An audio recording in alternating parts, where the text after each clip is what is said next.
CJPच्या माध्यमातून आंदोलन केलं जात आहे।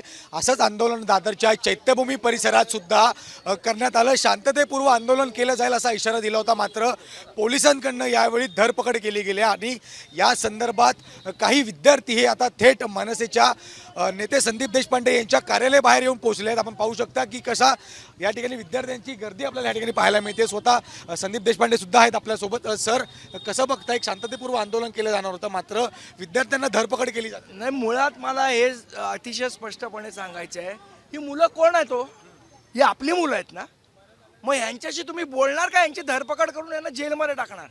कोण आहेत? टेररिस्ट आहेत, क्रिमिनल आहेत, रेपिस्ट आहेत, कोण आहेत? चोर आहेत? आपल्या मुलांना आपण नाही सांभाळायचं तर कोणी सांभाळायचं? धरपकड करून काय करणार आहे?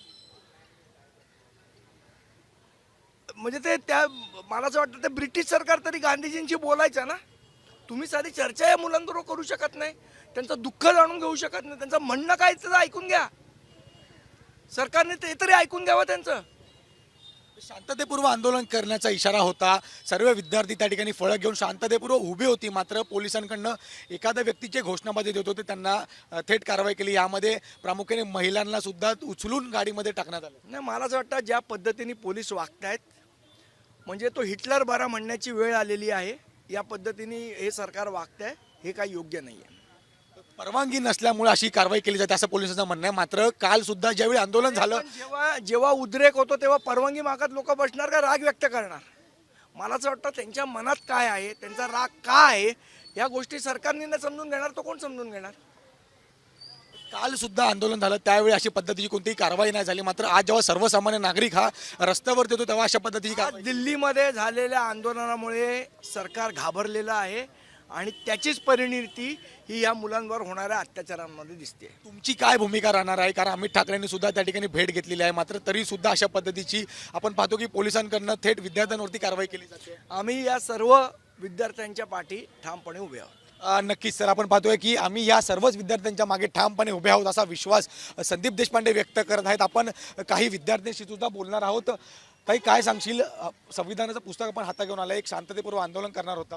हो, आम्ही लोक जसं दादर स्टेशनला उतरलो ना, तिथे पोलीस लिजिट उभे होते आणि तिथे विचारतात, रॅन्डम लोकांना पकडून विचारतात की तुम्ही कुठे चाललात। जसं आम्ही बोललो चैत्यभूमीला, ते बोलतात प्रोटेस्टर आहेत ना, चला गाडीत। ते गाडीत बसवतायत। आम्ही काय करतोय? कुठे तोडफोड केली का? आम्ही शांतपणे रस्त्यावर रॅली काढतोय, सीजेपी किंचाळतोय, मुलांच्या हक्कासाठी लढतोय आम्ही, आणि ते आम्हाला गाडीत बसवून नेतात कुठेतरी। हा काय प्रकार आहे? Is this our democracy? नक्कीच, तुम्ही काय सांगाल? तुम्ही पण कुठून आलात?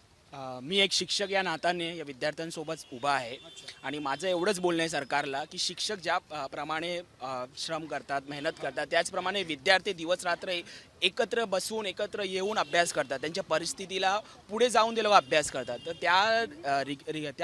त्या ठिकाणी हे जमा झालेले आहेत, त्यांच्या प्रश्नांचं उत्तर दिलंच पाहिजे सरकारने। मला एवढं बोलायचं आहे। नक्कीच, काय सांगाल ताई? तुमची काय भावना आहे? Sorry to use as Hindi, मुझे मराठी नहीं आती। हिंदी में बताइए, क्या आप प्रोटेस्ट के लिए आए थे? साइलेंस प्रोटेस्ट था?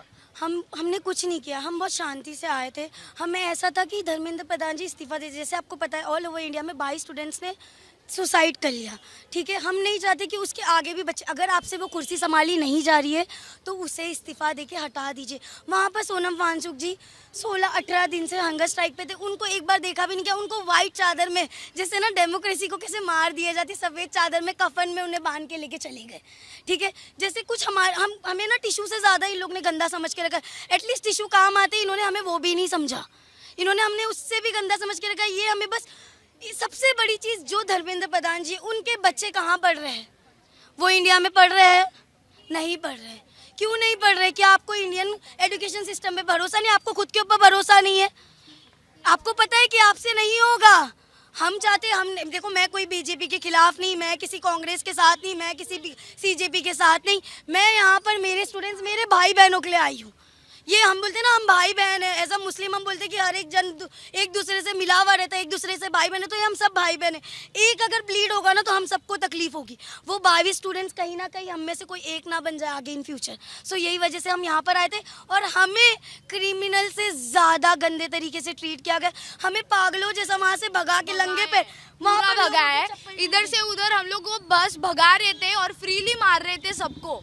एक दो जन को उठा लिया, हम लोग के अभी दो दोस्त वहाँ पे आए, उनको गाड़ी में ले लिया था, अभी वो लोग भाग के आ गए। अभी हम लोग को मिले रास्ते में, हम लोग को बोले कि उन लोग को ले लिया है गाड़ी में, वो लोग भाग के आ गए और हम लोग को फ्रीली भगा रहे थे इधर से कहीं उधर। बैठने दे दीजिए, हम बैठ के हम कुछ बोलेंगे ही नहीं।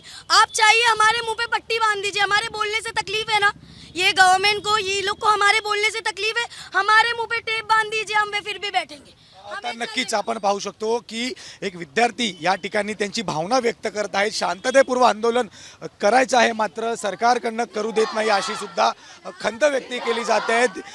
त्यामुळे आता विद्यार्थ्यांच्या प्रश्नांकडे लक्ष देणार कोण असा सवाल या ठिकाणी उपस्थित केला जात आणि या संदर्भात ते थेट मनसे सुद्धा त्यांच्या पाठीशी असल्याचा दावा संदीप देशपांडेंनी केला. त्यामुळे आता या आंदोलनाची दिशा कुठपर्यंत जाते, विद्यार्थ्यांना न्याय मिळतो का, हे सुद्धा पाहणं तितकंच महत्त्वाचं राहणार आहे. कारण ज्या घोषणाबाजी या ठिकाणी विद्यार्थ्यांच्या येतात, त्यांच्या भावना व्यक्त होत आहेत, याकडे लक्ष कोण देणार असा सवाल सुद्धा त्यांच्याकडनं विचारला जातोय. व्हिडिओ जर्नलिस्ट मनोज सोलंकीसह मी जय पवार, जय महाराष्ट्र, मुंबई.